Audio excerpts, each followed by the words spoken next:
Imagina que você, por motivo seja ele qual for, você vai ter que mudar de cidade. Pensa uma cidade bem bacana que você gostaria de morar. Por exemplo, Guarulhos. Guarulhos não é muito bom de morar, não. Guarulhos não. Imagina, você mudou de cidade, e aí uma das primeiras coisas que você vai fazer vai ser o quê? Se você mudar de cidade. O que você vai fazer primeiro? O que você faz primeiro? Uma casa e depois? Uma escola. E depois? Trabalho e depois? Uma igreja. Agora você lembrou da igreja. Claro, né? Você vai procurar uma igreja. Se você tivesse que mudar de cidade e procurar uma igreja para você congregar, quais seriam as características? Qual seria a primeira coisa que você observar? Sei lá, se tem estacionamento, se tem aula para as crianças, né? Se tem uma boa escola bíblica para as crianças, se tem ensinamento. Eu acho que eu olharia primeiro se tem ar-condicionado, né? Para mim seria louvado seja Deus pelo ar. Aliás, bem-aventurados os que sofrem de calor, porque serão refrigerados. Não é isso que diz a palavra? Não, é bobagem.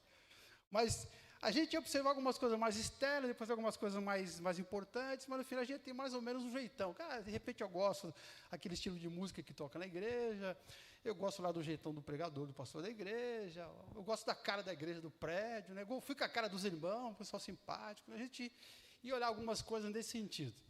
Quer dizer, você ia procurar, através desses sinais, uma igreja que você entendesse que fosse uma igreja boa, uma igreja que Deus aprovasse, uma igreja de Deus de verdade, não uma igreja qualquer, né? Agora, quais seriam as características bíblicas? O que você deveria olhar primeiro do ponto de vista da palavra? Sabe qual deveria ser o critério?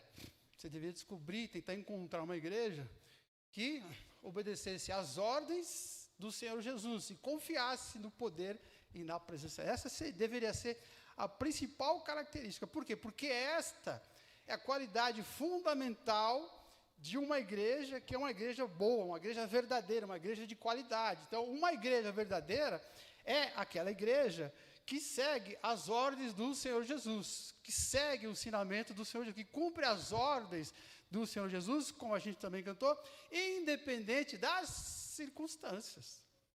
Então, por mais que a gente tente ver alguns outros aspectos, mas esse deveria ser o critério principal. Você não vai querer se meter numa igreja que não segue a ordem de Jesus. Você vai querer, claro, obviamente que você não vai. Semana passada, o Ronaldo estava falando sobre a missão da igreja. Ele pegou o aspecto que o ministro tocou aqui hoje, tocou no assunto, que é a questão do serviço. Então, uma igreja de qualidade, uma igreja que segue as ordens de Jesus, ela cumpre algumas ordens. Uma delas é de servir uns aos outros. Senão, o Ronaldo falou semana passada. E a semana retrasada, ele falou de uma tal de grande comissão, que você também tocou no assunto. Uma igreja que segue a ordem de Jesus, que as ordens de Jesus, ela precisa cumprir a grande comissão. Então, ele falou sobre o conceito que é a grande comissão, qual que é a mensagem. Ele falou também das nossas responsabilidades. Está lembrado, não? Semana retrasada, né? Ele falou principalmente da nossa dependência do Espírito de Deus para poder ministrar a mensagem da grande comissão. Quer dizer, ele deu um apanhado bem objetivo, bem claro. E hoje eu quero entrar nessa mesma seara, quero falar do mesmo tema, mas eu quero pegar um outro aspecto do mesmo assunto. Está entendendo? Pegar o mesmo tema da semana retrasada, só que eu quero abordar uns aspectos mais práticos dessa tal de grande comissão. Então, quais são as ordens que Jesus deu nesta tal da grande comissão? Então, a primeira delas, e o texto é bem claro, bem óbvio, é proclamar o Evangelho. Veja o texto aí, verso 19. A ordem bem clara e objetiva, não dá margens para segundas nem terceiras interpretações. Portanto, concluindo, fazei discípulos de todas as nações. Então, não tem como a gente se esquivar dessa ordem, desse mandamento. E os discípulos, então, seguiram essa ordem. Eles fizeram a tal da proclamação do Evangelho. Bom, quem é que deve proclamar o Evangelho? A igreja. A igreja somos nós, aqui as pessoas.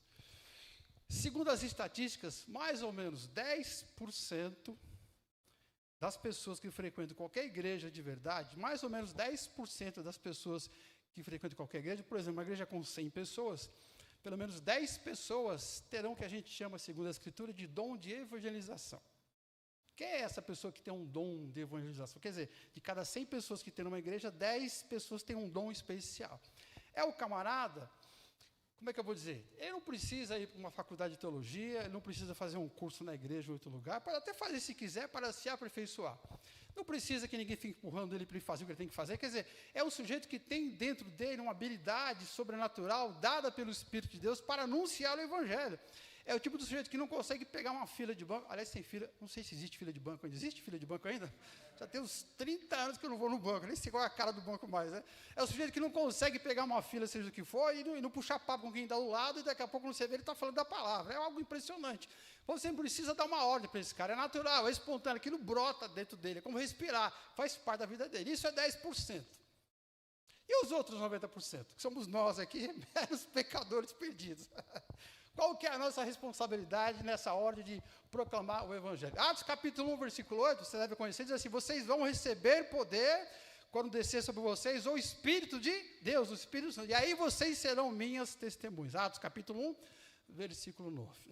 O que é que o texto diz em Atos capítulo 1, verso 9? De que todas as pessoas que recebem o Espírito de Deus, ao receber o Espírito de Deus, não receberam o dom para serem evangelistas necessariamente, mas todas as 100 pessoas, os 100% das pessoas que receberam o Espírito de Deus, recebem a capacidade para serem testemunhas daquilo que Deus está fazendo e fez na vida delas. Entendeu isso, a diferença? Então, 10% já tem um dom por natureza espiritual, nasceu de novo, já está lá o dom dele.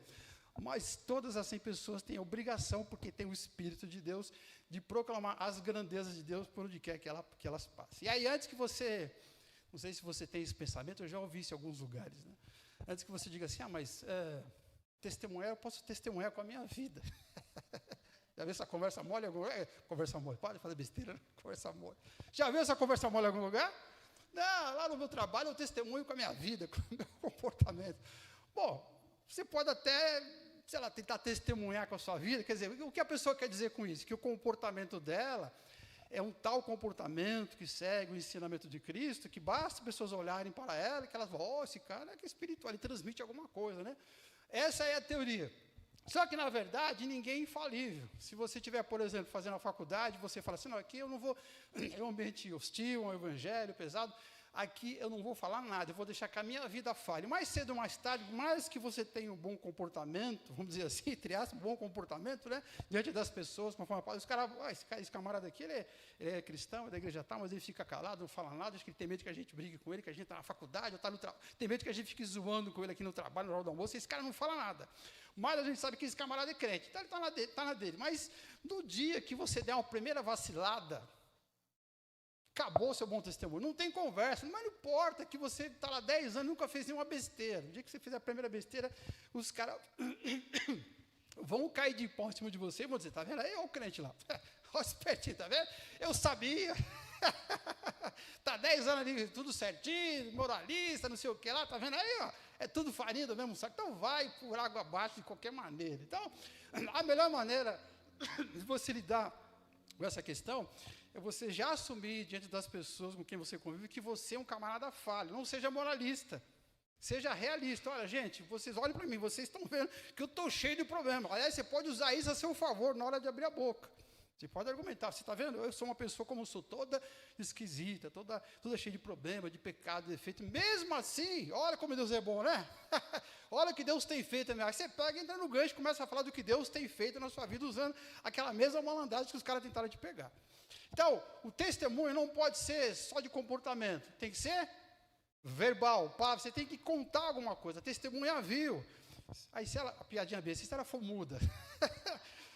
A questão é a comunicação. A pessoa que é muda, que não fala, vai se comunicar de alguma maneira. O cara, sei lá, não importa. O cara, mas eu moro em outro país, eu falo outra, sei lá, você vai traduzir, vai pegar o Google Tradutor, você vai fazer algum trem para se comunicar. A palavra-chave aqui é comunicação. Você vai ter que comunicar para as pessoas, passar para as outras pessoas aqui a história daquilo que Deus tem feito em sua vida. Você vai contar o seu passado, o que aconteceu, como Deus mudou a sua vida, como Deus tem mudado, como Deus age na vida das pessoas, como testemunha. E aí você tem que tomar cuidado com uma coisa. É você, de repente, não dar muito foco ao seu passado. Porque senão a pessoa pode querer, ao invés de Jesus, querer o seu passado. Eu quero ser igual a ele. Eu conheço um sujeito que era filho de um homem rico, de uma mulher bonita, e ele nasceu rico e bonito, cresceu em berço de ouro. E aí, quando era criança, 2 vezes por ano viajava para Orlando, na Flórida, para Miami, para Walt Disney, não sei aonde, e tinha os brinquedos que todas as crianças queriam ter e não tinham, uma criança que cresceu abastada. Aí depois, quando estava ali na 5ª, 6ª série, aliás, 5º, 6º ano mudou, né? 5º, 6º ano de escola, eles descobriram que ele era muito inteligente, aí tiveram que adiantar. Então o moleque era filho de gente rica, o moleque era bonito, inteligente. Quando chegou na adolescência, as meninas tudo atrás dele, que ele era rico, bonito, inteligente.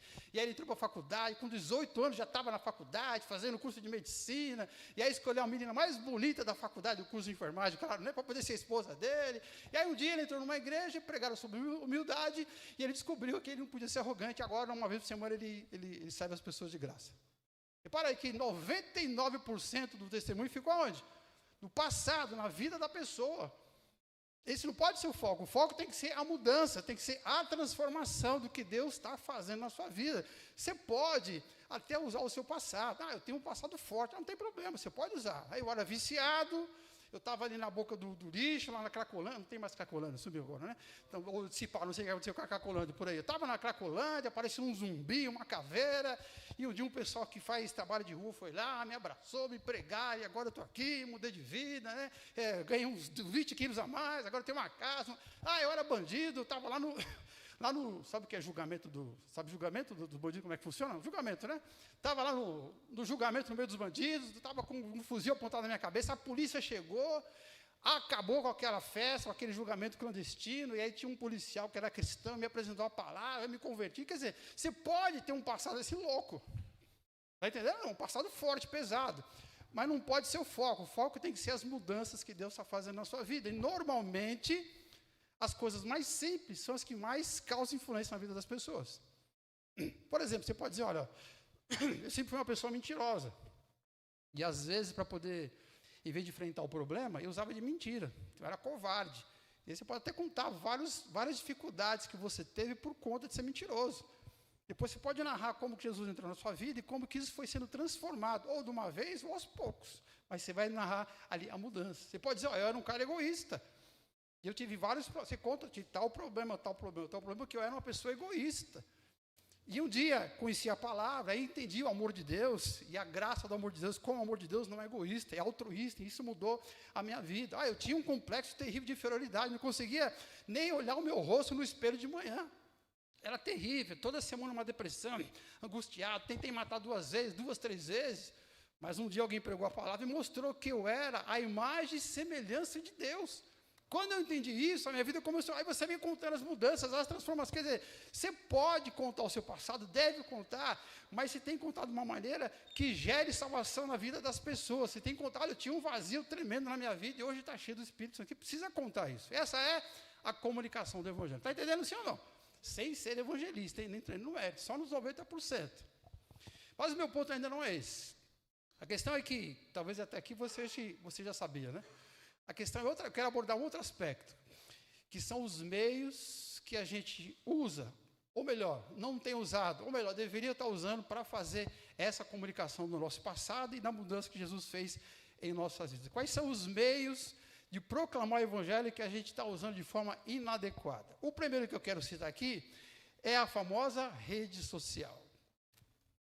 Hoje nós usamos a rede social para praticamente tudo, né? 1 Coríntios capítulo 9, verso 22, diz assim, olha, eu me fiz de fraco para com os fracos, com o fim de ganhar os fracos. Fiz-me de tudo para com todos, com o fim de, por todos os modos, salvar alguns.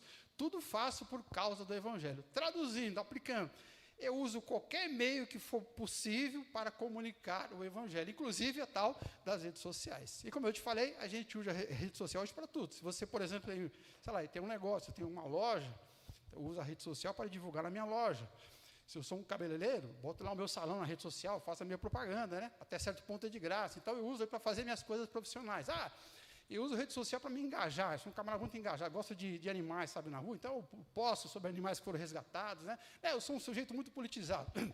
Então, eu posso lá metendo pau nos outros partidos, metendo pau no governo ou na oposição. Então, eu falo mesmo. Quer dizer, as pessoas usam a rede social para tudo, até para postar besteira, né? Quem nunca pegou fritou um ovo bonitinho, colocou uma florzinha, tirou uma foto e pôs na internet, tá vendo o ovo que eu fiz aqui, pagando de Masterchef, né? Ou vai na hamburgueria, aquele hambúrguer bonitinho, assim, de 5 andares, já viu?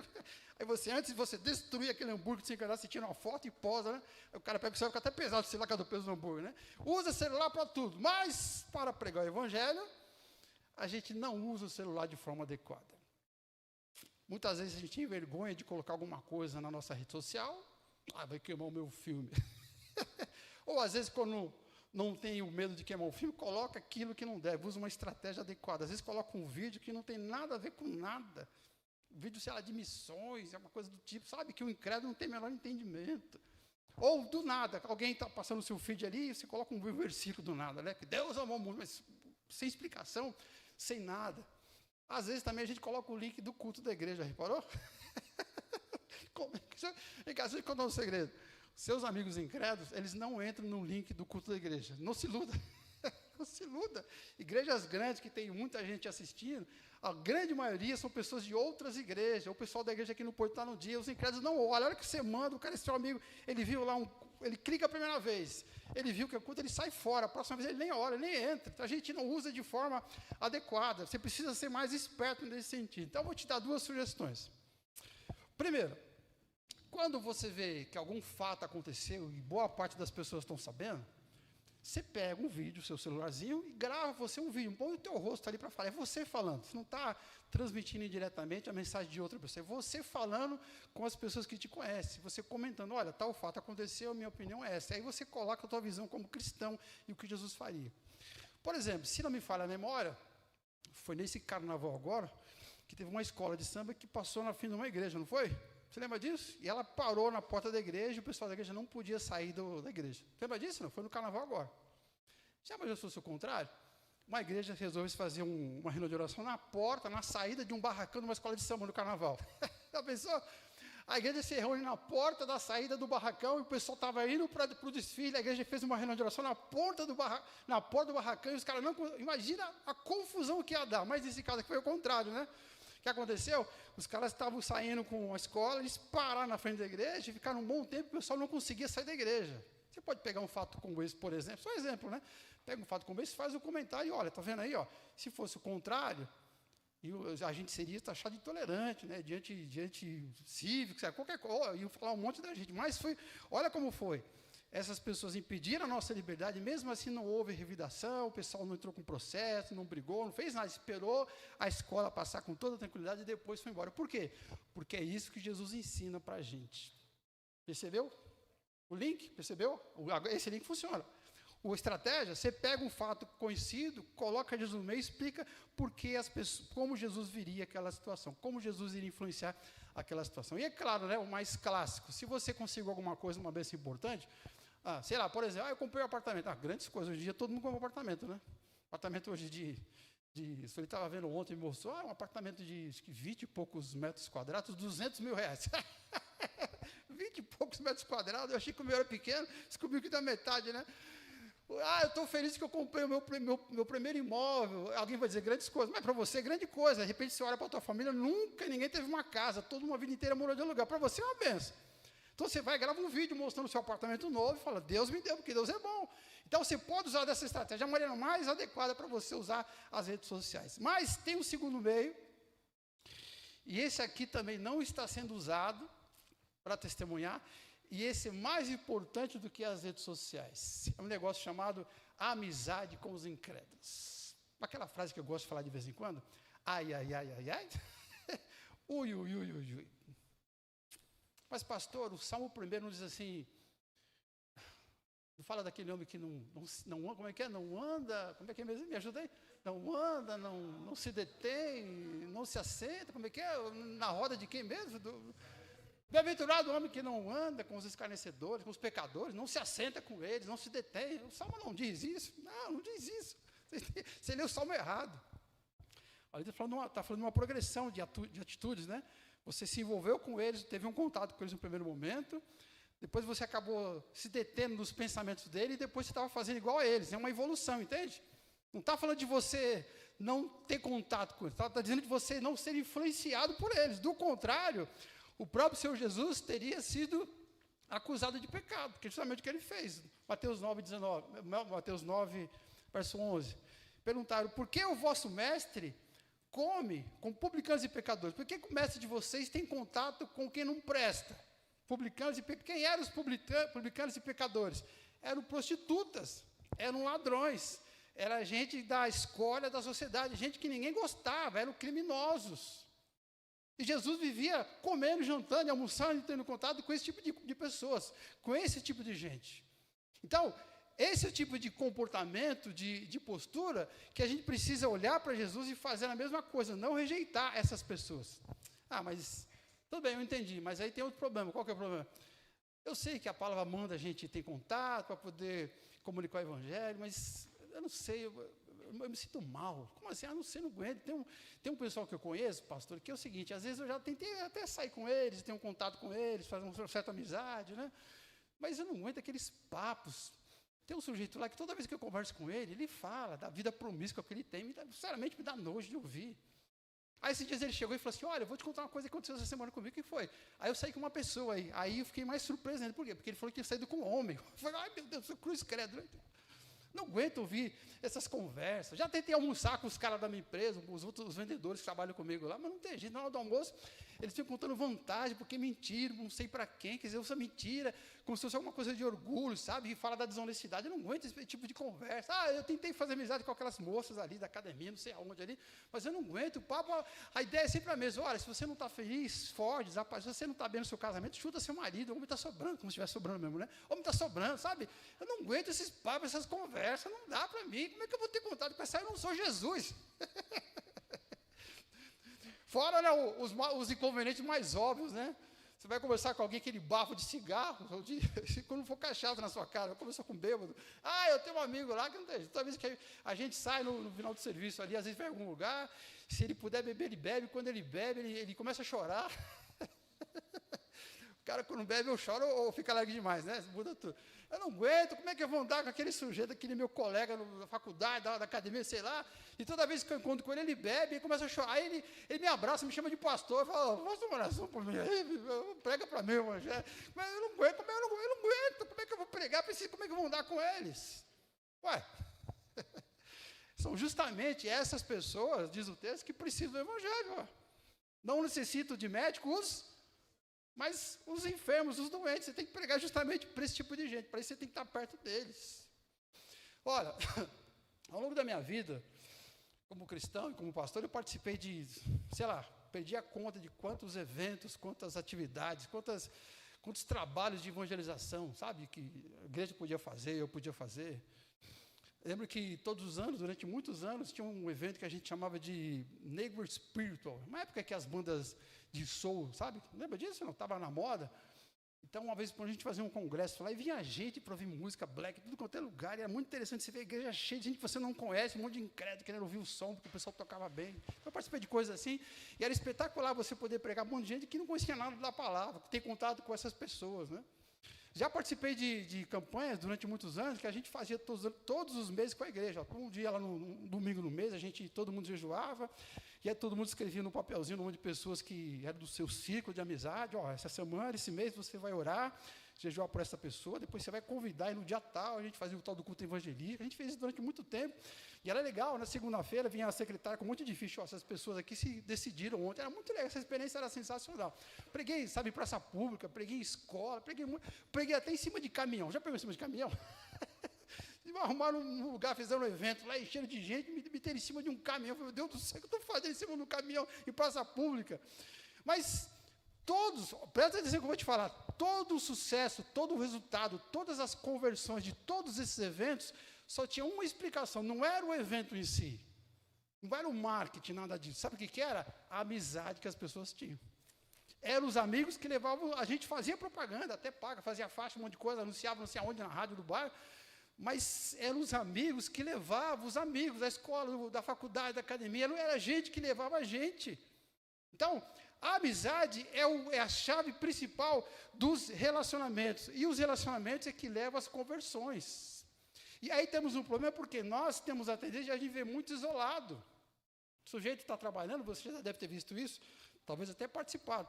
Você está trabalhando, e aí na hora do almoço o pessoal vai almoçar, né? Então, cada um vai para um lado, às vezes tem as turmas que se reúnem, o pessoal mais afins. E em alguns lugares, eu não sei se ainda está assim, mas antigamente era muito comum, os cristãos daquela empresa aí resolviam se reunir na hora do almoço. Lembra disso, não? Aí, vamos fazer um culto aqui com os irmãos, né? Mas, cara, olha que tiro no pé. Olha que tiro que saiu pela culatra. É justamente a hora, você tem o dia inteiro, você está trabalhando o dia inteiro, e ali você tem um objetivo, o cara está te pagando para você fazer uma coisa, então você não tem muita oportunidade, nem tempo, nem seria honesto com o patrão, você gastar o tempo dele para ficar falando do evangelho. mas a hora do almoço é sua. Aí o pessoal vai se reúne na hora do almoço só entre os crentes, e os incrédulos para lá e os crentes para cá. Ué, era hora de sentar com eles e compartilhar, mais na hora da refeição, que é a estratégia que Jesus mais usava. Há cristãos que não são capazes de, no final do expediente na sexta-feira, ir para o famoso happy hour. Os caras dizem assim, e aí, a gente vai no happy hour. Você vai? Imagina, eu sou crente, não vou. Mas você não pode ir lá, sentar com os caras e tomar um guaraná. Mas vão me zoar. Não tem problema. Os caras estão lá tomando vodka, cerveja, chopp, você está no guaraná, eles estão te zoando, mas uma hora, quando esses caras tiverem um problema emocional ou espiritual, é a você que eles vão procurar, porque eles têm vínculo por causa do seu guaraná que você estava ali junto dele, perto deles. Mas não dá na rua, não dá, no boteco não dá. Então, chama o cara na sua casa. Quando você fizer um churrasco, não me chame, por favor. Apesar de eu gostar de churrasco, não me chame. Como disse Jesus, não chame os seus amigos, chame quem precisa. Convida esse pessoal que você tem contato, que é incrédulo, convida esses caras para o aniversário do seu filho, da sua filha, o seu aniversário, leva para a tua casa, ambiente neutro, se você não consegue se misturar, mas você tem que fazer alguma coisa. E o que é isso alguma coisa? Você cair no mundo, cair de cabeça, se envolver com essas pessoas. Você precisa ser aquelas meninas, aquela mulherada na academia, que você fala besteira, vai lá malhar com elas. Mas elas não malham, você fica no espelho lá, tirando o céu, vai do lado delas, malha, tira a selfie junto, aparece, faz amizade, tem contato. Vai jogar bola com os caras da empresa. Não joga mais bola, não. Os caras da empresa não dá para jogar mais bola. Dá, Alexandre? Não dá mais, né? Os caras, a pegada é muito forte, os caras batem muito. Vai jogar bola, bate neles também.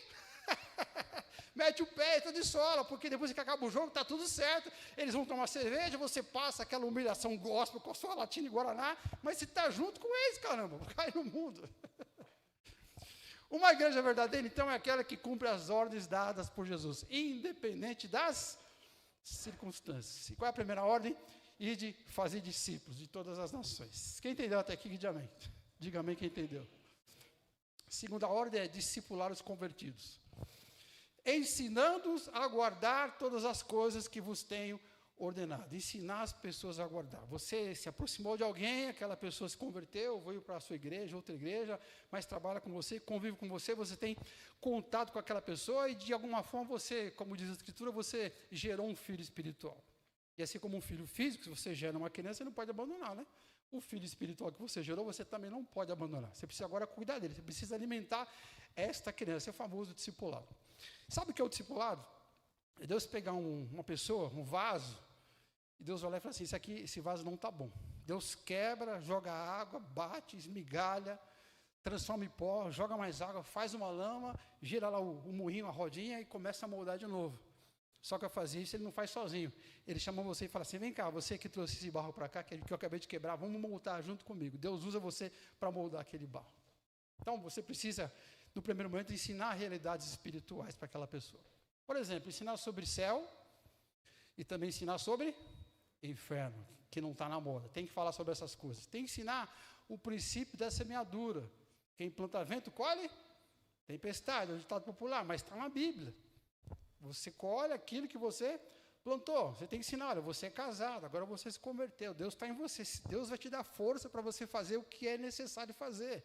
Você tem que amar a sua esposa, a ponto de morrer por ela. Se você não fizer isso, não adianta, ela não vai mudar o comportamento dela. É a lei da plantação, você tem que ensinar isso para aquela pessoa. Olha, você está agora, você não sabia, você estava numa batalha espiritual, e agora você está em outro estágio da batalha espiritual, só que agora você sabe.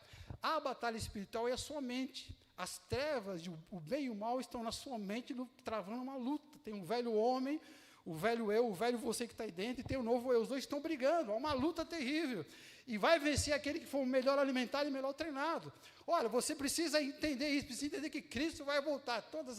Não só a ressurreição explica como é que funciona a questão da ressurreição, ele tem que saber disso, tem que ter essa esperança, porque o mundo sem esperança, né? Dá essa esperança, olha, vai ter ressurreição, vão voltar à vida. O fim não é o fim é o começo de tudo. E todas as injustiças que você viu nesse mundo, todas elas serão justiçadas. Deus não vai deixar nada de graça, vai acertar tudo. Você tem que ensinar para esse cara, para essa pessoa. Mas tem que ensinar também as questões práticas, como lidar com dinheiro, por exemplo. Amigo, você é gastão, velho. E você ama o dinheiro. A Bíblia fala para você não amar o dinheiro. Você precisa aprender a lidar com seus... Você já foi na terapia, seu terapeuta já falou que você tem um problema lá com o passado, você e o seu pai, por isso que você é do jeito que você é hoje. Mas eu vou te mostrar na Escritura como que você lida com isso. Você está enfrentando tentação? Tudo bem, bem-vindo ao clube. Todo mundo aqui enfrenta tentação. Eu vou sentar com você agora, eu vou te mostrar como é que se vence a tentação através da Escritura. Você precisa ensinar essa pessoa. E aqui, novamente, o foco não está tanto no que fazer, mas no como fazer. Nós precisamos usar meios adequados para discipular a vida das pessoas que nós também estamos deixando em segundo plano. Meios que a gente não está usando de forma adequada. E o primeiro deles é a tecnologia. Lucas 18, verso 8, diz assim: os filhos do mundo são mais hábeis na sua própria geração do que os filhos da luz. O que Jesus está querendo dizer? Que muitas vezes as situações mudam, as ferramentas mudam, o contexto muda, as pessoas que não são de Deus, são do mundo, percebem essa mudança, se adaptam, se ajustam e conseguem evoluir. E aqueles que são de Deus, seja por que motivo for, simplesmente ou ignoram a mudança ou ignoram as ferramentas e continuam no passado, não se ajustam. Olha que palavra forte de Jesus. Ele diz, os filhos das trevas são mais ligeiros do que vocês têm que ser mais rápidos. E nesse contexto aqui, Jesus está dizendo, você precisa usar aquilo que as trevas já estão usando para o mal há muito tempo, que no caso é a tecnologia. A tecnologia está já há um bom tempo, ela vem cada vez mais explícita, cada vez mais bem utilizada, e você precisa usar também a tecnologia. A tecnologia, ela está sendo usada para o mal. Se você pega um vídeo lá, por acaso vi um vídeo e mostra um cara empurrando, dando um tapa numa mulher. Aí já sobe aquela raiva, né? Se eu pego esse cara, você não fala, os homens não falam, mas sobe aquele troço, né? Você não pensa, só os homens aqui que lá no fundo você não pensa assim, se eu encontrasse com esse feliz na rua, né? Só eu e ele, né? Ia dar o troco, empurrou esse tapa que ele deu na mulher. Aquilo aí foi plantada sutilmente uma semente de ódio em você, mesmo porque você não sabe o contexto. Se você bobear daqui a um tempo, se você conhecer aquela pessoa, esse cara eu conheço, esse cara acho que eu já vi na praça ali, é o meu vizinho, olha que safado, olha o que ele fez com a mulher dele. Aí você passa na rua, vê aquele cara, já fica com vontade de pular no pescoço dele. Aí, alguns meses depois, aparece outro vídeo. Aí vem todo o contexto, a mulher fazendo um monte, tentando matar, batendo nele, xingando ele, até que o cara explodiu. Aí você, puxa, ainda bem que eu não fiz besteira. E se tivesse feito? Se tivesse feito uma besteira, quem seria a culpa? Sua. Mas de onde começou? O mundo usando a tecnologia para incitar ódio em você. O mundo usa a tecnologia para manipular a gente de todas as maneiras. Por exemplo, politicamente. Eu não vou entrar em detalhes, né? Não vou dar exemplo para não ser preso. É isso também, não vou dar exemplo para não ser preso, mas a tecnologia é usada para manipular o nosso voto, por exemplo, a nossa consciência política é usada à torta direita. Até para roubar o nosso rico ou pobre dinheirinho. Quando foi que apareceu essa coisa de vídeo feito por inteligência artificial? Tem quanto tempo isso? 6 meses? Pouco mais? Pouco menos, né? Um pouquinho mais, né? Sabe, um tempo atrás, acho que 1 ano, 2 anos atrás, quando teve uma enchente lá no sul do Brasil, você lembra? Quanto foi isso? Faz quanto tempo isso? 1 ano e meio, mais ou menos? 2? Por aí, né? Naquela época, vídeo de inteligência artificial não tinha praticamente, né? Aí eu estava de noite ali, meia-noite e meia, 1 hora, sabe quando você está meio dormindo, meio acordado, quase dormindo, e só passando aí da manhã, quase dormindo. Aí, de repente, eu vi um vídeo com umas pessoas que eu conheço, os empresários. E eles falando assim, olha, a gente pegou esses produtos nas nossas empresas, a gente vai vender a preço de custo. E toda essa grana vai lá para o sul. E eu meio dormindo, eu falei, era vídeo? Naquela época não tinha vídeo de IA ainda, né? Ela estava começando. Falei, vou comprar. Aí eu peguei, 1 hora da manhã, peguei e comprei um produto. Para ajudar aquelas pessoas. Aí eu acordei no outro dia com uma pulga atrás. Peraí, mas eu nunca fui de comprar coisa assim no impulso, né? Ainda mais na internet, não sou de fazer. O que eu fiz isso? Alguma coisa, acho que era o Espírito de Deus, né? Checa que alguma coisa está errada. Eu fui checar, era um vídeo.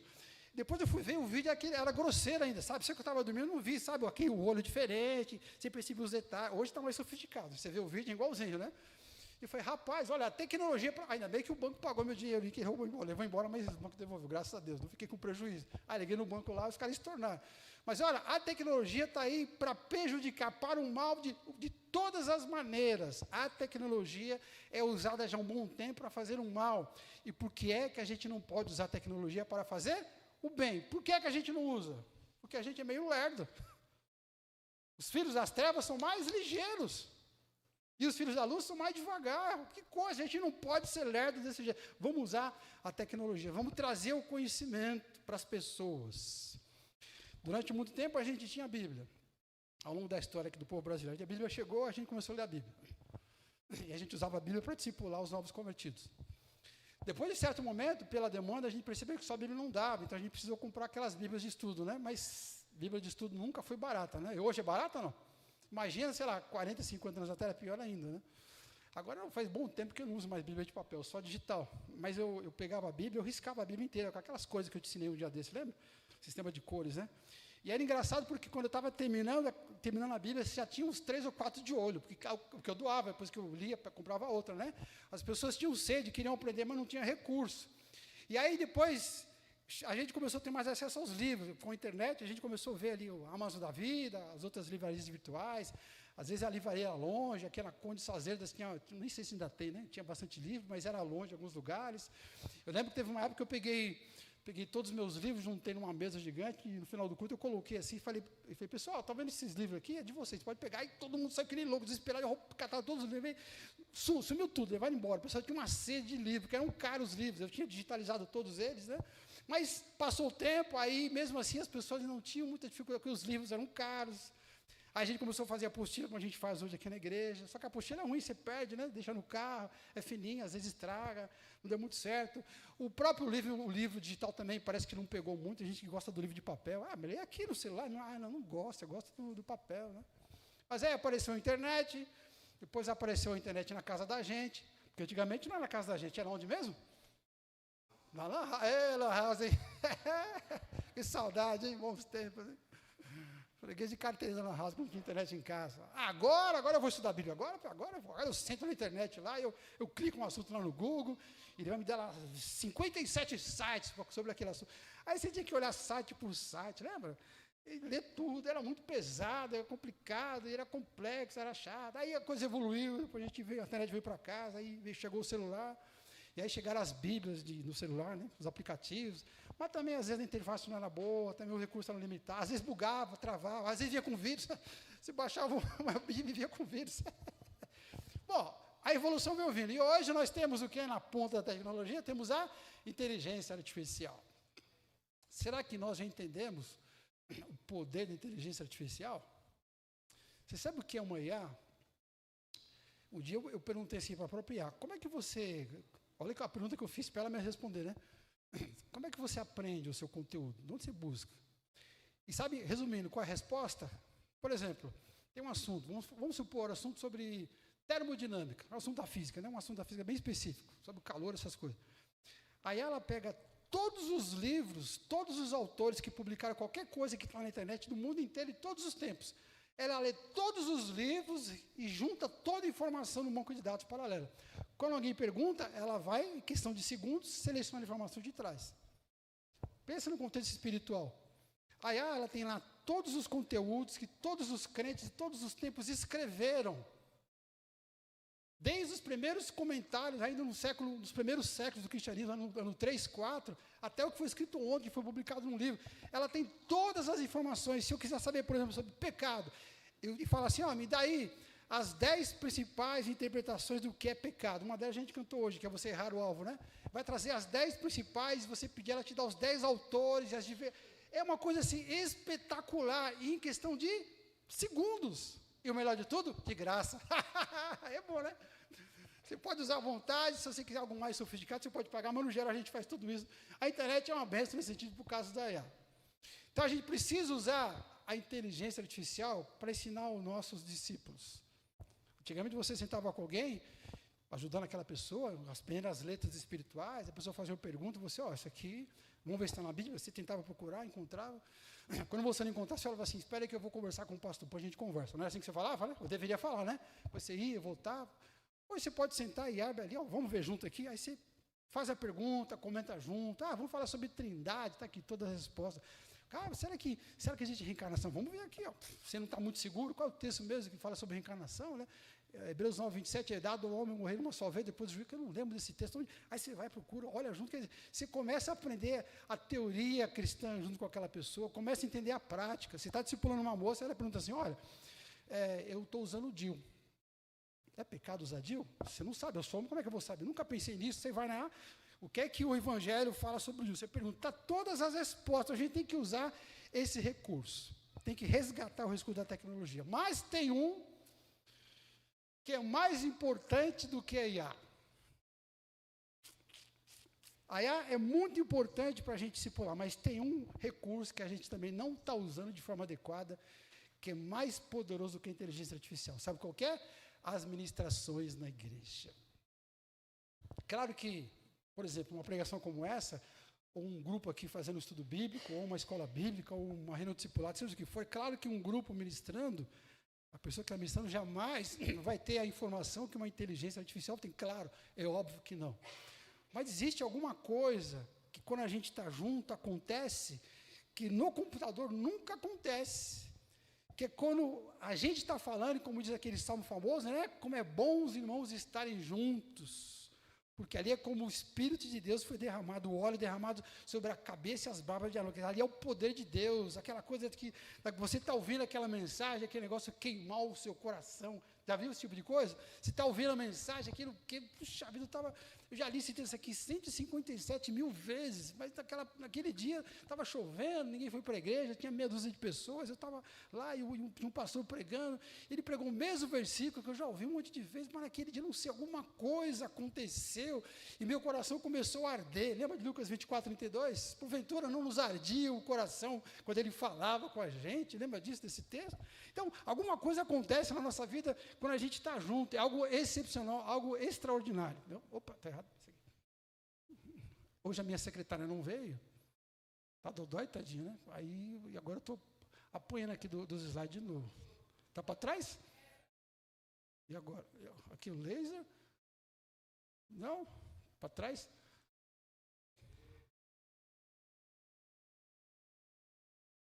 Redes sociais, amizade, está aqui, ó. Discípulos convertidos, a tecnologia, e o segundo? É esse aqui, tá, beleza. Minha secretária não veio, eu estou apanhando, mas tudo bem. Não tem preço que pague quando você, por exemplo, tem uma dúvida que você carrega há muito tempo, aí você vem para um estudo aqui na igreja, poucas pessoas, bem despretensioso, e de repente alguém explica aquilo de uma maneira, levado pelo Espírito de Deus, e você parece que a sua mente abre. Você passou por isso? Aí você vai embora, meu Deus do céu, eu entendi isso, você trazia aquilo na mente há muito tempo. Ou quando você senta com um conselheiro, por exemplo, alguém para te dar um conselho, eu fui um monte de lugar, eu tentei de várias maneiras, fiz até terapia, não deu certo, mas naquele dia eu fui conversar com aquela pessoa me ouviu, me orientou, me acolheu, pôs as mãos na minha cabeça, orou por mim. Quando eu cheguei ali, para ser sincero, eu estava até pensando em me matar. Eu me sentia até morto. Eu me matar era questão de dias, porque eu já estava me sentindo morto. Mas olha aquela pessoa começou a falar comigo, é como se fosse Jesus chamando Lázaro, sabe? Ela falava o meu nome, conversava comigo, daqui a pouco eu sentia as forças voltando. Quando eu saí daquele aconselhamento, eu saí pegando fogo, uma nova pessoa. Sabe o que é isso? É o poder das brasas espirituais. Um monte de brasinha junta, o trem, o negócio pega fogo. Uma igreja, então, verdadeira, aquela que cumpre as ordens de Jesus. E quais são as ordens? Proclamar o evangelho e ensinar agora todas as coisas, usando todo o recurso que tiver à nossa disposição. E, em último lugar, a última ordem. Não, de baixo. A última ordem que também está no texto é a seguinte: nós precisamos uma igreja de qualidade, uma igreja verdadeira, aquela que confia na presença e no poder de Jesus para cumprir as outras duas ordens. Eu preciso proclamar o evangelho, eu preciso discipular. Só que a gente tem medo. Então o que você tem que fazer? Precisa obedecer e precisa confiar que Jesus vai te dar o poder e vai estar com você em todos os momentos. Jesus, aproximando-se, lhes falou dizendo: toda autoridade me foi dada nos céus e na terra. Vão lá, pregue o evangelho, vão lá, discipulem as pessoas, mas saibam que vocês vão fazer isso com o poder que eu vou dar a vocês. Toda autoridade me foi dada e eu estou passando a vocês. Ide então, portanto, façam discípulos de todas as ações, batize em nome do Pai, do Filho e do Espírito Santo, ensina a guardar todas as coisas, e eis que eu estou convosco até a consumação dos séculos. Eles receberam uma ordem, aqueles discípulos. Mateus capítulo 28, verso 10, que a gente leu também, diz que receberam uma ordem. Olha, vocês, logo após que Jesus apareceu, ele manda uma ordem pelas mulheres. Vão lá até o ponto de encontro que a gente marcou, o ponto espiritual lá na Galiléia, me espere que lá vão aparecer. Os discípulos tinham obedecido aquela ordem. Diz a Bíblia que vai capítulo 28, verso 10, que eles receberam a ordem e eles obedeceram, foram para a Galiléia. Verso 16 diz assim: então eles seguiram seguiram os 11 discípulos para a Galileia, obedeceram às ordens, foram para o monte que Jesus havia designado, eles obedeceram. Mas repara que no verso 17, mostra que uma coisa esquisita aconteceu. Eles receberam a ordem para ir para a Galileia se encontrar com Jesus, no ponto que eles haviam marcado. Tudo certo. Eles foram, obedeceram. Aí Jesus aparece, ressuscitado. E alguma coisa estranha acontece. Diz que quando eles o viram, eles adoraram. E adorar é você se curvar em reverência à divindade. Eles adoraram, mas ao mesmo tempo eles duvidaram. Ué, como é que se curva e adora? Se você entender um pouco mais a cultura hebraica, é mais fácil de entender o sentido. Para o judeu, na época de Jesus, o judeu nunca se curvava diante de ninguém. Ele só se curvava diante de Yahvé. Se ele percebesse que ali era o anjo do Senhor, ele se curvava. Você vê várias vezes no Velho Testamento isso, porque era Deus ali manifestado. Se Yahvé aparecesse, ele se curvava, mas nunca se curvava diante de ninguém, porque se curvar significa adorar. E eles se curvaram. Ué, e ao mesmo tempo duvidaram, mas de quê? De que Jesus era Deus? Mas eles se curvaram, estavam reconhecendo.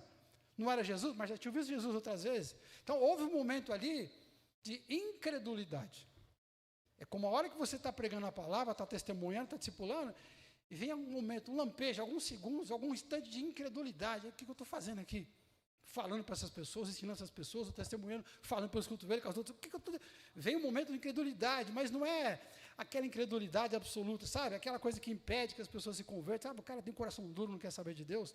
Ou aquela pessoa que já se converteu, ou supostamente se converteu, mas alguma coisa aconteceu, ela não lidou bem, e o coração foi ficando duro, foi juntando pecado em cima de pecado, sem arrependimento, até que o coração endurece e ela larga a fé de vez, sabe? Não é esse tipo de incredulidade. Foi uma incredulidade pontual, mais específica. Vamos chamar de uma certa desestabilização. Ela é o momento que a pessoa espiritualmente, emocionalmente se desestabiliza. Uma espécie de rateada. Não sei se você já teve carro velho, espero que nunca tenha acontecido com você, né? Tem um carro velho. Mas você compra o carro velho, já velho, e até certo ponto você confia nele, ele vai funcionando. Até o dia que você vai ligar ele de manhã, e ao invés de fazer o barulho que você queria que ouvisse, você ouve um... E aí, se você está atrasado para o trabalho, ai meu Deus, aí vem um gelo no espirro, eu todo cheirosinho, limpinho para ir trabalhar, põe em conta, agora eu vou ter que descer, mexer no motor desse carro, e como é que eu vou empurrar esse negócio? E liga, aí aquele gelo, aí daqui a pouco, aí pega de novo, aí vem o Olívio, oh Jesus, graças a Deus, pegou. Aquela falhada, aquela rateada, sabe, que dá? É o que aconteceu aqui, ó. A fé dele estava legal, está no bem, mas naquele momento deu uma falhada, deu uma fraquejada, essa é a palavra. Estava tudo certo, mas eles fraquejaram. É curioso que a palavra que aparece aqui como duvidar, preste atenção nisso, isso é muito importante. A palavra usada no grego para dizer que eles duvidaram, ela só aparece aqui em mais um lugar só na Bíblia inteira, no Novo Testamento. Sabe quando é? É quando Pedro fala assim, Jesus, se é você mesmo, dá ordem para que eu vá. Aí, então vem Pedro, aí ele sai do barco, começa a andar, e ele anda em cima da água, lembra disso? Até a hora que a mesma palavra, ele fraqueja. Aí Jesus pega e fala assim, vacilão, né? Homem de pequena fé, porque você duvidou? É a mesma palavra, só acontece em dois lugares. Quando Pedro começa a afundar, e é aqui quando eles se curvam e eles duvidam. Será que a gente também dá uma rateada de vez em quando ou não? Não, incrédulo eu não fico nunca. Não, tudo bem, graças a Deus por isso. Deus é bom, né? Mas de vez em quando a gente fica meio falhando, né? O motor de arranque dá uma falhadinha de vez em quando. Se você é jovem, por exemplo, e está lá a primeira paixão da sua vida, você já experimentou a primeira paixão da vida? Não. Já teve a primeira paixão e tomou um fora da primeira paixão? Já passou por isso? É muito legal isso. O mundo vai acabar. Eu amo ela. Rosinha, eu amo ela. Eu amo ela. Eu não quero mais viver. Eu te contei do cara que falou que estava jejuando para a mulher. Lembra que eu te contei? O cara tomou um fora da namorada e falou assim, estou jejuando. E eu só vou cortar o jejum quando ela voltar. Deve ter morrido, né? Claro, ela não voltou. Vou morrer. Quando você é adulto, sabe quando a gente fraqueja é bem comum? Quando a gente é adulto, está casado, tem filho, tem responsabilidades, e do nada a gente é demitido. Aí a gente dá uma rateada. E agora? Como é que eu vou pagar as contas? E agora? E o compromisso e as crianças, né? Aí quando você vai ficando mais velho, como eu, por exemplo, aí começa a aparecer as doenças. Quando eu tive meu diagnóstico de doença grave a primeira vez, eu dei uma rateada bem grande. Eu falei, meu Deus, e agora? Eu posso morrer, Senhor, eu sou tão jovem. A gente dá uma fraquejada de vez em quando. Foram os apóstolos mesmo que deram essa fraquejada? Não parece coisa de apóstolos. Os caras viveram com Jesus, meu. Lembra que a Bíblia fala que mais ou menos 500 pessoas viram Jesus? Lembra disso? 1 Coríntios fala isso? Será que não foram... Quando fala que os discípulos duvidaram, será que os 11 chegaram, mas chegaram mais gente junto, que eles viviam em bando, né? Será que não vieram os 11 e mais 500, ou 400 e poucos, né? Não, eram esses. Verso 16 diz: seguiram os 11 para o monte. E quando viram, quem? Os 11. Não eram os 500, eram os 11 mesmo. Então eram alguns deles, já sei, é o Tomé, né? Fala a verdade. Falando duvidar, quem é o Tomé, né? Não é o Tomé. Verso 17, quando viram, o adoraram mais alguns, está vendo? É alguns, ó, deve ter sido Tomé, ele pregou mais alguns. Não. Nesse momento aqui, Jesus já havia aparecido outras vezes. Uma vez Tomé não estava, ele duvidou, lembra? Depois Jesus apareceu outra vez, a Tomé estava, lembra? E Jesus falou, vem cá, Tomé, sou eu, olha minha mão aqui. Ele depois teve a cara de pó de pôr a mão aqui no buraco. Jesus, é você mesmo. Aí ele se ajoelha e fala, meu rei, meu Deus, né? Então não era o Tomé. Depois, olha que interessante, depois é o seguinte, a palavra alguns que está na sua Bíblia aí, ela não está no original. Só diz que os 11 se adoraram a Jesus e duvidaram, não tem palavra alguns. Então foram os 11 mesmo.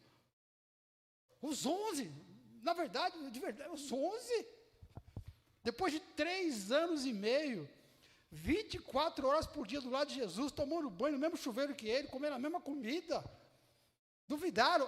Duvidaram. Eles não ouviram falar. Eles ouviram, quando perguntaram para Jesus, escuta, é certo dar o dinheiro para o imperador? Eles ouviram da boca de Jesus, dai a César. Ele ouviu a sabedoria. Quando perguntaram qual é o mandamento, eles estavam lá. Ama a Deus acima de todas as coisas e o próximo como a ti mesmo. Salvação, se arrepende e crê, acabou. Esquece todo o resto. Eles ouviram Jesus falar da sua sabedoria. Eles viram os milagres. Um deles ali tinha nascido cego, eles viram o cara ficar curado. Eles viram, ninguém contou, Jesus andando em cima das águas. Imagina você no barco, está com Jesus e vê a tempestade. E você vê Jesus se levantando, meio com a cara cheia de remela, que estava dormindo, né? Cara cheia de remela, dá limpada na remela, e fala assim, olha para aquelas ondas e fala assim, ó, chega, parou. Aí as ondas pararam. Eles viram Jesus levantar as mãos, dar uma palavra, e as ondas pararam na hora. Eles viram isso, alguns deles viram Jesus transfigurado, falando com Moisés, com Elias. Vou te falar mais uma aqui, essa aqui é forte. Jesus está na última semana de vida, ele está em Jerusalém, antes da Santa Ceia, né, da última ceia. Está em Jerusalém, no meio da cidade, lá pelas tantas, ele fala assim, gente, a minha alma está angustiada de morte. Ele fala para os 11, para os 12, essa altura, Jesus ainda estava lá. Está angustiado, mas ele diz assim, mas o que é que eu vou dizer? Vou falar, Pai, me livra dessa hora? Não, justamente para isso eu vim. Aí ele levanta as mãos e fala assim, Pai, glorifica o teu nome. Sabe o que acontece na hora? E os 12 estavam ali, vem uma voz do céu e dizendo assim, sim, eu vou glorificar. E todo mundo fica, que voz é essa? A hora que todo mundo acorda e vê que não foi um sonho, e aquela emoção toda, ter ouvido uma voz do céu, falando, Deus falando. Aí Jesus fala assim, ó, essa voz veio não por minha causa, mas por causa de vocês. Eles ouviram essa voz, cara. Eles estavam lá com Jesus sem o Tomé, depois com o Tomé, depois estavam lá com Jesus no mar da Galileia, quando estavam pescando, lembra? Voltaram a pescar. Aí Jesus se encontra com Pedro, e aí Pedro, você me ama, não ama? Lembra dessa história? Eles estavam lá comendo peixe com Jesus de novo. Mesmo assim, fizeram o quê? Duvidaram. E Jesus fez o quê? Verso 18. Jesus briga com eles? Fica bravo com eles? Jesus, então, se aproxima deles. Antes de falar, ele chega mais perto. O que aconteceu? Por que Jesus se aproxima? Ou melhor, para que Jesus se aproxima? Por que Jesus se aproximou? Por 2 motivos ele se aproximou. É o do meio, né? É o do meio? O meio aqui? Não, esse aqui. Ai, Jesus. É isso aí, é o de baixo. Por que Jesus se aproxima? Por 2 motivos. Primeiro, por causa da rateada dele. Justamente, apesar da fraquejada, Jesus se aproxima. Por quê? Porque Jesus sabia o que era fraquejada. Aí você está forçando. Você está dizendo que Jesus deu uma vacilada? Estou falando heresia? Pastor João, será que eu estou fazendo heresia agora? Será? Será que eu estou falando uma heresia agora? Jesus se aproxima porque Jesus sabia o que era dar uma fraquejada, porque o próprio Jesus já tinha fraquejado. Jesus fraquejou? Era homem, né? Jesus está no Rio Jordão. João Batista batiza, ele lembra? Imagina o visual, a cena. E olha que está saindo da água, o que acontece? Vem a pomba, e aí vem uma voz dizendo, você é o meu filho, em quem me compraz. Aí ele sai da água e vai para o deserto. 40 dias jejuando. Quando bate a fome, quem aparece? O tinhoso, o caça-frouxa, né? O capeta, El Diabo. E qual é a primeira frase do diabo? Se tu és o filho de Deus? Ué, não era uma tentação? Que tentação foi essa? Esquece a comida. Deus fala, você é meu filho. E na hora o diabo fala, será que você é mesmo? Ele, peraí, mas sou ou não sou? Ele dá uma fraquejada. Só que em vez de fraquejar e cair, o que ele faz? Ele se firma na palavra. Não, mas está escrito, nem só de pão viverá o homem, mas toda a palavra que sai da boca de Deus. E Deus acabou de falar que eu sou filho dele. Olha só que coisa interessante, Jesus está no deserto, ele sabia o que era passar aqui, a pessoa crê, mas dá uma vacilada, então ele não os acusa, é como o pai que sai, eu sou pai, eu sei que meu filho está com um problema, mas eu também fui jovem, eu também fui adolescente, eu fiz besteira, e eu entendo isso, então eu não vou te condenar, eu vou te dar, é o pai do pródigo, né, eu vou te dar uma força agora para você se recuperar, porque na época eu não tive quem me apoiasse, então eu sei a falta que faz, ele entra em solidariedade, como diz o livro de Hebreus, porque a gente não tem um sumo sacerdote que não se compadeça da nossa fraqueza. Por quê? Porque ele passou por todas elas até a fraquejada, então ele sabia que precisava chegar perto. Nós fraquejamos quando nós perdemos a nossa motivação. Se a gente tem um problema na família, um problema com o trabalho, com a profissão, até com a vida. Não sei se você já pensou em se matar. Eu já pensei algumas vezes em matar, sabia disso? Nem parece, né? Algumas vezes eu pensei, será que vale a pena continuar desse jeito? E o que segurou, claro, é o temor de Deus, sabendo que eu não tenho direito de levar a vida nenhuma, muito menos a minha. Mas tem horas que você está tão desesperado que você fala, eu quero sumir, eu quero desaparecer, aí você perde a motivação, às vezes você olha, por exemplo, para a igreja, um exemplo aqui nosso, né? Você olha para a igreja, olha para as mesmas pessoas, as mesmas músicas, o mesmo pastor pregando, e ano após ano, parece que nada, aí tem hora que você fala assim, quer saber? Já deu. Já passou por isso? Não? Já deu essa fraquejada?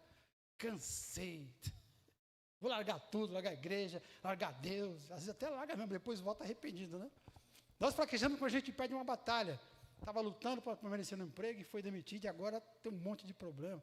A gente fraqueja, a gente desanima quando a gente perde a batalha, às vezes do casamento. Muitos de nós já perderam o casamento também. Lutei pelo casamento, não deu certo. Orei pelo meu filho pequeno, como já vi um pastor, lutou durante 2, 3 anos com um filho pequenininho, mas não teve jeito, um moleque com 3, 4 anos de idade morreu, não teve jeito, foi um pranto terrível. A pessoa fica frágil, fica fraqueja e fica meio incrédulo naquela hora. Será que é isso mesmo? Será que não é? E quando a gente peca, aí que a gente fraqueja mais ainda, porque a gente fica longe de Deus. Mas em todos esses momentos, a gente se afasta de Deus. E Deus faz o quê? Se aproxima, porque Ele sabe o que a gente está passando. É como se Ele falasse assim, eu sei que vocês pecam, mas eu estou aqui, eu sou aquele que pode perdoar pecados. Diga amém. É como se Ele falasse assim, eu sei que vocês se desanimam para fazer as coisas, de pregar o evangelho, um troço que desanima muitas vezes. Mas é por isso que eu estou perto de vocês aqui. Por isso que eu estou aqui. E eu vou confortar vocês, eu vou capacitar vocês, vou consolar, vou animar vocês, vou mandar o Espírito Santo para vocês. É como se Ele falasse assim, eu sei que vocês podem fraquejar, vocês podem duvidar, mas eu estou aqui, vocês não estão sozinhos, eu estou aqui, eis que estou convosco todos os dias, em toda e qualquer circunstância, até a consumação do céu. Por isso que Jesus se aproxima daquelas pessoas. E por último, Jesus se aproxima daquela gente por causa da grandeza da missão. Porque Deus amou o mundo de tal maneira que deu o seu único filho, Jesus de Nazaré, para que todo que nele crê não pereça, mas tenha vida eterna. É como Jesus fala assim, gente, chega mais perto aqui de mim, vocês estão fraquejando agora, mas presta atenção que eu vou falar para vocês aqui. Esta tarefa que é para vocês fazerem, que eu vou passar agora, vou mais uma vez falar sobre isso, é muito importante vocês entenderem, porque esta foi a tarefa que me fez vir ao mundo. E agora eu vou embora, e eu vou passar para vocês a tarefa que me trouxe para o mundo. Estão entendendo a lógica disso? A importância, e como se ele aproximasse e falasse, chega mais perto de mim, escuta o que eu vou falar, vocês precisam ouvir, vocês precisam crer com fé e cumprir, porque eu vou embora, e a tarefa não vai comigo. Como se eles falassem, eu sei que vocês são fracos, são incapazes, mas não se preocupe, porque eu sou todo-poderoso. Como diz a Escritura, eu sou aquele diante do qual todo joelho se dobra e toda língua confessa que eu sou o Senhor, Jesus é o Senhor. Eu sei que vocês são limitados, e é por isso que eu estou perto de vocês agora, porque eu sou ilimitado, eu sou o Criador, aquele por meio de quem todas as coisas foram feitas e sem Ele nada se fez. Vocês têm limites, mas eu não tenho. Eu sei que vocês têm dúvidas, têm medos, eu sei que é complicada essa situação, mas não se preocupe, eu vou capacitar vocês, vou dar poder, eu vou delegar a vocês, porque eu posso fazer isso, porque toda a autoridade me foi dada nos céus e na terra. Então, preste atenção, ide por todo mundo, fazei discípulos de todas as nações, batize, ensine a guardar todas as coisas, porque toda a autoridade me foi dada e eu estou convosco até a consumação dos séculos. Essa é a igreja verdadeira, que crê nisso, na presença e no poder de Jesus quando prega o Evangelho. Para terminar, eu vou te falar o seguinte, como é que eu comecei essa pregação mesmo? Com a história de escolher uma igreja, né?